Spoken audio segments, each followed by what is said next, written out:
Our journey to learn more about the Tahitian pearls takes us from Atlanta, Georgia, through Tahiti, French Polynesia, and then 1,000 miles southeast over open ocean in a small twin-engine plane to the atoll island of Marateu Sud. An atoll is a coral reef that forms a circle that encloses or nearly encloses a shallow lagoon.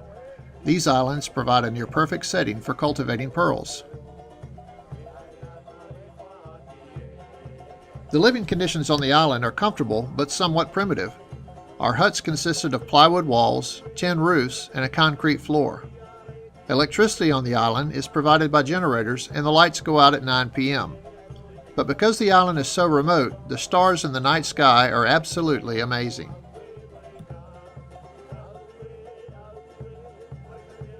The various pearl farm operations are scattered around the atoll, and the best way to get around is by boat. I should mention at this point that Tahitian law prohibits the collection of oysters for the purpose of cultivating pearls.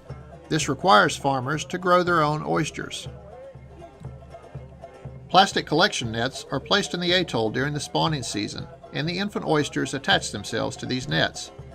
Many varieties of oysters will attach, but the one of interest is the Pinctada margaritifera or the black-lipped oyster.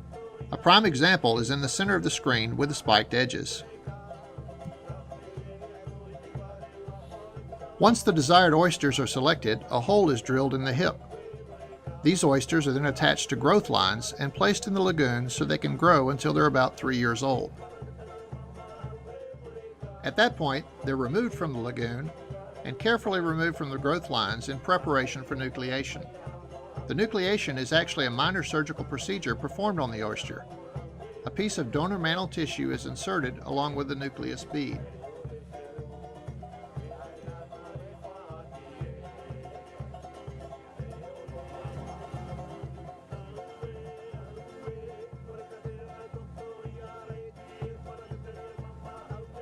After this process, the oysters are placed in short-term storage in the atoll, so the graft can be accepted by the oyster.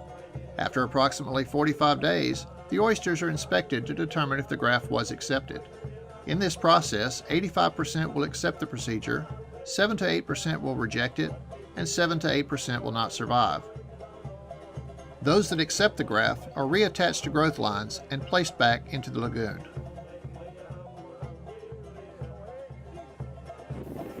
You can come to Tahiti and learn about cultured pearls by going to a museum, or you can do what we're doing. We're going to get wet and see where cultured pearls are born.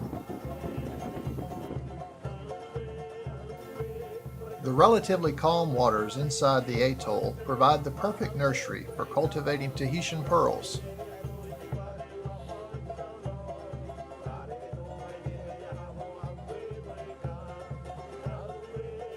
Earlier, we saw workers tying the nucleated oysters to lines. Those lines have now been attached to float lines and suspended in 30 to 40 feet of water. It is here the oyster will stay for the next 18 to 24 months. If everything goes well, the farmer will be rewarded with a beautiful black Tahitian pearl. Let's see what this oyster has to show us.